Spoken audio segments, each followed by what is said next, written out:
Hello everyone, আসসালামু আলাইকুম সবাইকে। আমাদের আয়েশাস টিনি ওয়ার্ল্ডে আপনাদের স্বাগত। তো আজকে ভাবলাম আয়েশার গোসলের আগে কিছু মুহূর্ত আপনাদের সাথে শেয়ার করি। এখন আয়েশার মাসাজ টাইম চলছে। প্রতিদিন গোসলের আগে ওকে একটু ভালো করে তেল মাখিয়ে দিই। এই সময়টা আমার মাম্মাম খুব এনজয় করে। আমার মনে হয় সকল বাচ্চাই এই সময়টা খুব এনজয় করে, তারা খুব আরাম বোধ করে। ওর এই ছোট্ট ছোট্ট হাত পা নাড়ানো দেখতে আমার তো খুবই ভালো লাগে।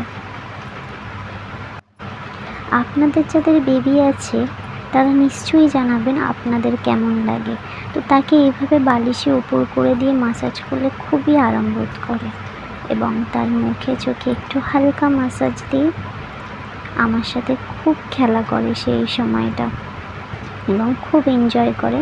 আমাদের দুজনের খুব ভালো লাগে। এই মিষ্টি মুহূর্তগুলো ফ্রেমবন্দি করলাম। তেল মাখানো শেষ। এখন আয়েশাকে গোসল করানোর সময়। প্রথম গোসল করানোর সময় আমি খুব ভয় পেতাম, কিন্তু এখন আমার বাবু পানিতে থাকতে খুব ভালোবাসে। আপনারা বাবুদের গোসলের সময় কী কী সতর্কতা মেনে চলেন কমেন্টে জানাতে পারেন। গোসল শেষ।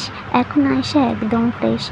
এখন ওকে ওর প্রিয় একটা আরামদায়ক ড্রেস পরিয়ে রেডি করিয়ে দিচ্ছি।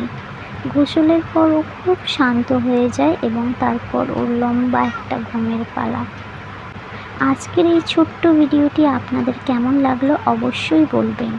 যদি আয়েশার এই কিউট মুহূর্তগুলি আপনাদের ভালো লেগে থাকে তাহলে আমাদের চ্যানেলটি সাবস্ক্রাইব করে পাশেই থাকবেন। আজকে আসি, তাহলে দেখা হচ্ছে আবার একটি নতুন ভিডিওতে। সবাই ভালো থাকবেন। আল্লাহ হাফেজ। Thanks for watching.